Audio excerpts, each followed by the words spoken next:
Hai teman-teman, Assalamualaikum warahmatullahi wabarakatuh. Perkenalkan, saya Vega Edelwis Failana NPM 183100167 dari kelompok 16. Di sini saya ingin sedikit sharing dengan teman-teman mengenai kranium atau tengkorak kepala. Nah, secara umum apa sih kranium itu? Jadi kranium itu adalah tulang-tulang yang saling berhubungan satu sama lain dengan perantara sutura. Tulang tengkorak sendiri terdiri dari 3 lapisan, yaitu eksterna, diploid, dan tabula interna. Pada orang dewasa, ketebalan tulang tengkorak sendiri sangat-sangat bervariasi, dimulai dari 3 mm bahkan bisa mencapai 1,5 cm. Dengan bagian yang paling tipis pada daerah pterion dan bagian yang paling tebal yaitu daerah protuberantia eksterna.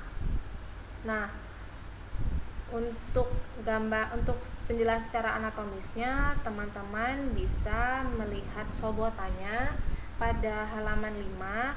Saya hanya akan menunjukkan strukturnya saja secara umum, di mana pada gambar kranium ini atau tengkorak kepala ini terdapat berbagai struktur. Yang di sini contohnya ada frons, ada os frontale, ada glabella, ada foramen supraorbitale, os nasale, terus ada mandibula atau tulang rahang bawah, ada juga crista nasalis, ada apertura piriformis, maxilla atau rahang atas, ada os zygomaticum, facies lateralis. Nah, ini biasanya dapat kita sebut juga sebagai tulang pipi ya teman-teman.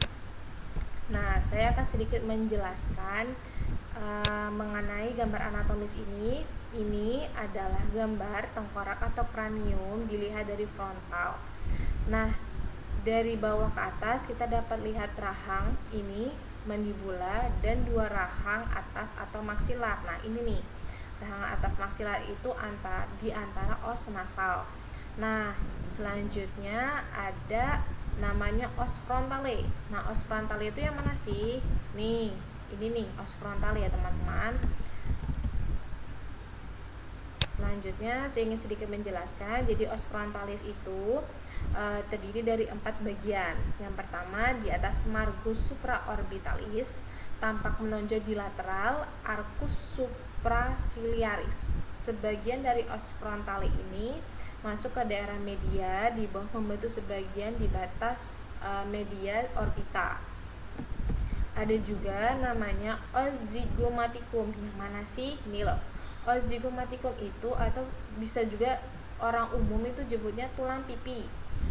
Atau selain os zygomaticum dia juga disebut sebagai malar. Nah, itu membentuk sebagian besar dari batas lateral dan batas bawah dari orbita. Pasangan tulang-tulang hidung atau os nasale ini os nasal namanya, berhubungan dengan os frontale. Dia langsung ke bagian frontale tadi, bagian jidat ini, os frontale ini melalui sutura frontonasalis dan ke masing-masing melalui sutura internasalis. Nah, sekarang saya akan menjelaskan si kranium ini ternyata memiliki dua bagian ternyata. Nah, ini secara gambar anatomisnya teman-teman bisa lihat di halaman 6. Ini ada gambar dari si kranium, perbatasan antara neurokranium dan viscerokranium. Oh iya, saya lupa jelasin dulu ya. Apa sih neurokranium dan viscerokranium? Nah, neurokranium itu adalah tulang-tulang yang melindungi otak. Yang mana toh sebenarnya si neurokranium itu nih loh teman-teman. Neurokranium itu dimulai dari os frontale sampai ke bagian ini orbita, tapi di pas bagian sutura supinofrontalis. Nih bagian ungu ini teman-teman bisa lihat. Kalau viscerokranium itu yang mana? Nah, ini viscerokranium itu dimulai dari setelah sutura sphenofrontalis, lebih tepatnya dimulai dari os sphenoidale sampai ke bagian mandibula ini atau tulang rahang bawah.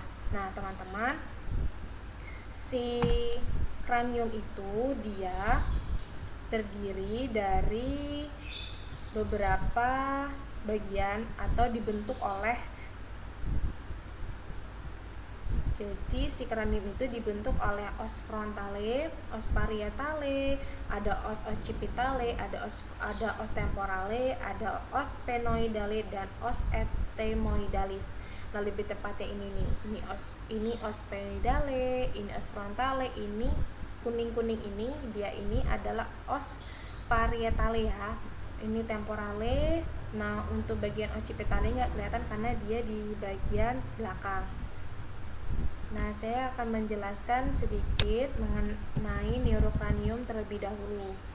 Nah, jadi neurocranium itu terdiri dari beberapa os. Yang pertama ada os frontale, terus ada os parietale, ada os occipitale, sama os temporale. Nah, dari keempat os ini atau tulang-tulang tengkorak ini, ossa cranii ini, mereka memiliki fungsinya pun masing-masing untuk setiap lobus yang ada di otak. Untuk os frontale dia melindungi lobus frontal, os parietale untuk os parietale ini dia melindungi lobus parietal, untuk os occipitale ini melindungi lobus occipital, dan os temporale tentunya melindungi si lobus temporale sendiri. Nah, antara si masing-masing os cranii ini mereka memiliki perantara. Perantara yang pertama saya akan menjelaskan ini adalah sutura coronalis. Teman-teman bisa sembari melihat buku sobotannya. Ini ada di halaman 7 biar lebih paham. Ini ada sutura coronalis. Nah, ini dia adalah perantara antara os frontale dan os parietale. Selanjutnya kedua ada sutura squamosa. Nah, dia ini sebagai perantara antara os parietale dengan os temporale. Yang ketiga itu ada nih sutura lamboides. Ini adalah perantara antara os parietale dan os occipitale.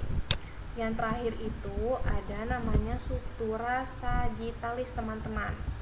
Nah, ini dia sutura sagittalis. Sutura sagittalis ini tidak menjadi perantara antara os cranii 1 dengan yang lainnya, melainkan dia memisahkan di salah satu saja os cranii, yaitu lebih tepatnya pada os parietalis. Karena di os parietalis itu terbagi menjadi 2 tulang yang diperantarai oleh si sutura sagittalis itu sendiri. Nah, selanjutnya kita akan membahas sedikit mengenai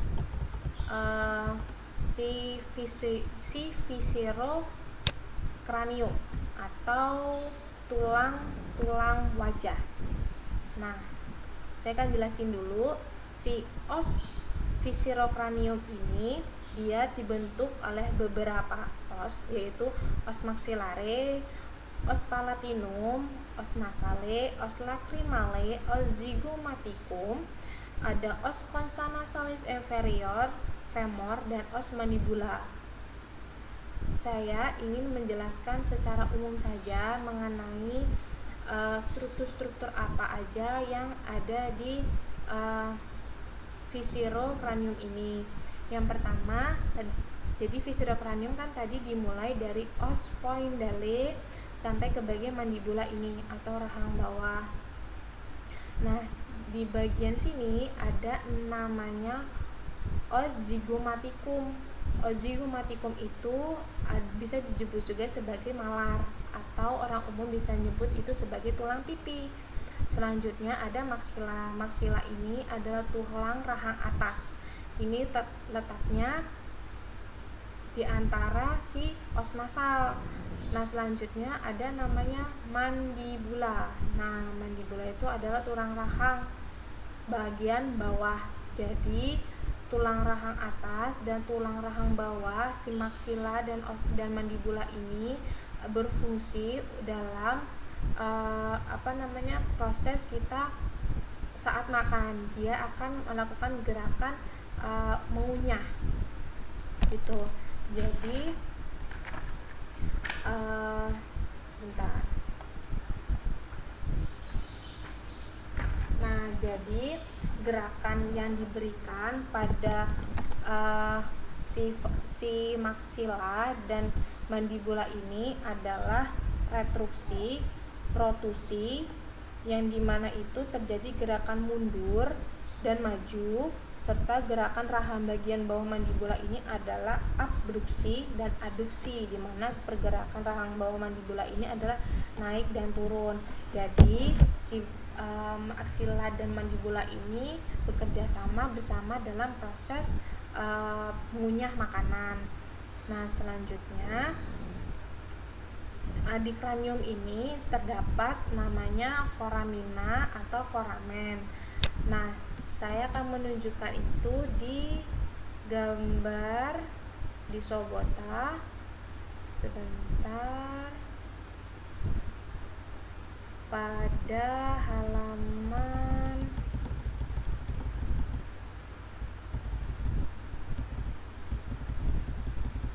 13. Nah, ini dia. Ini adalah contoh teman-teman letak-letak foramen yang ada di kranium. Ini saya hanya akan menunjukkan saja foramen-foramen itu. Ada namanya foramen rotundum, ada foramen ovale, ada foramen lacerum, ada foramen spinosum, foramen jugulare, yang terakhir adalah foramen yang paling besar yaitu foramen magnum. Teman-teman bisa sembari melihat ini di sobotannya masing-masing agar lebih memahami letak-letak foramen yang ada di kranium. Saya ingin sedikit menjelaskan mengenai si foramen-foramen ini.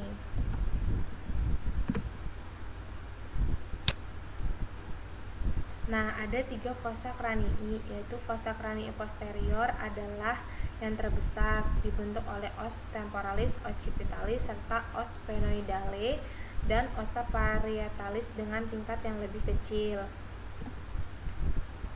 Nah, tadi kan kita sedikit membahas soal foramen magnum nih, yang aku bilang tadi adalah bagian foramen yang paling besar. Nah, aku mau jelasin sedikit soal foramen magnum ya.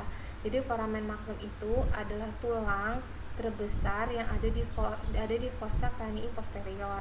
Nah, dia itu struktur tambahan di fossa cranii posterior itu ada cranialis nervi hypoglossal, ada porus acousticus interius, dan foramen jugulare. Nah, jadi foramen jugulare itu, nah ini foramen jugulare, ini yang ada di sini.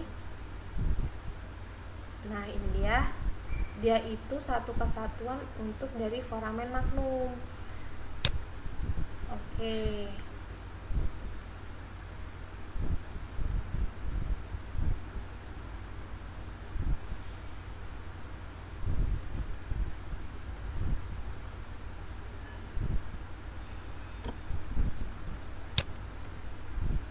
Baik, teman-teman, mengenai pembahasan kranium, saya sedikit ulas lagi. Jadi kranium itu dibagi menjadi 2 bagian, yaitu neurocranium dan viscerocranium, di mana kranium sendiri adalah tulang-tulang yang melindungi otak, di mana mereka memiliki 4 ossa cranii yang fungsinya melindungi setiap lobus, yaitu melindungi lobus frontal yaitu os frontale, yang melindungi lobus parietal yaitu os parietale, yang melindungi lobus occipital yaitu os occipitale, dan yang melindungi lobus temporal yaitu os temporale. Nah, selanjutnya ada namanya viscerocranium, yaitu fungsinya adalah tulang-tulang yang membentuk wajah, di mana itu terdapat tulang pipi, rahang atas, rahang bawah, hidung, itu termasuk dari viscerocranium. Sekiranya cukup mengenai penjelasan kranium, selanjutnya saya ingin sedikit menjelaskan satu jenis klinis yang terdapat pada kranium. Jadi teman-teman, di sini saya ingin membahas satu klinis yang terjadi pada kranium atau tengkorak kepala, yaitu adalah craniosynostosis. Nah, untuk lebih jelasnya saya akan memberikan gambar. Nah, ini adalah kondisi bayi dengan craniosynostosis. Oh iya, sebelumnya tadi aku ngomongin klinis craniosynostosis. Apa sih craniosynostosis itu? Sebenarnya craniosynostosis itu adalah penutupan prematur pada sutura sagittalis yang menyebabkan perluasan tengkorak di regio frontalis dan regio occipitalis. Nah, tengkorak itu menjadi lebih panjang dan lebih sempit atau bisa disebut scaposefali.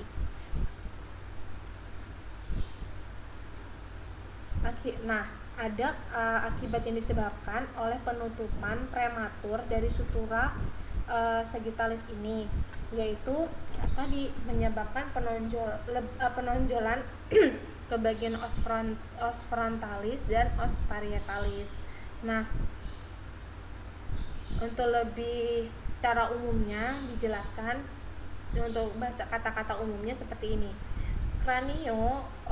Craniosynostosis itu adalah kondisi cacat lahir ketika ubun-ubun menutup lebih cepat.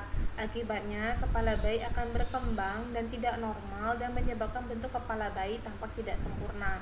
Nah, kalau ditanya emangnya ubun-ubun atau sutura sagittalis pada bayi itu menutup pada usia berapa sih? Kurang lebih sutura sagittalis atau ubun-ubun pada bayi itu menutup pada usia 2 tahun, teman-teman. Nah, apabila kondisi sutura sagittalis menutup lebih cepat dari seharusnya, itu akan mengakibatkan kelainan atau abnormalisasi pada bentuk kepala karena terjadi penekanan ke depan dan penekanan ke samping yang menyebabkan postur dari kepala bayi itu menjadi lebih menonjol ke depan dan menonjol ke belakang. Nah, secara anatomisnya teman-teman bisa lihat di sini nih. Saya memberikan perbandingan di mana kepala bayi yang normal dengan kepala bayi yang mengalami craniosynostosis. Nih, teman-teman bisa lihat kan secara anatomisnya, ini bentuk dari sutura sagittalis yang seharusnya pada bayi, atau orang umum nyebutnya ubun-ubun nih di sini.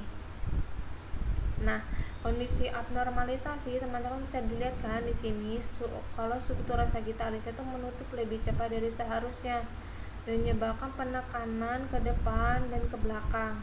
Teman-teman bisa perhatikan ini benar-benar berbeda kan, dari bentuknya, penutupannya yang mengakibatkan, apalagi di bagian os frontal ini sendiri berbeda sangat jauh nih. Ini lebih menonjol sekali, yang seharusnya kondisi kepalanya bisa condong lebih ke atas seperti bayi yang normal ini. Teman-teman bisa perhatikan, ini sangat jelas sekali gambarnya bahwa penutupan sutura sagittalis ini mengakibatkan kondisi yang menyebabkan normalisasi pada bentuk kepala bayi.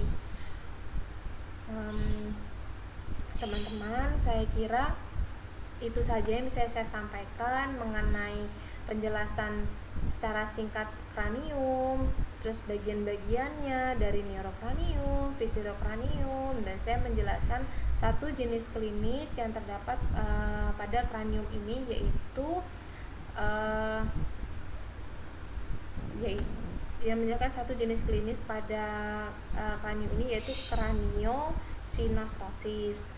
Saya kira cukup mengenai penjelasan kranium maupun klinisnya. Kurang lebihnya saya mohon maaf. Assalamualaikum warahmatullahi wabarakatuh.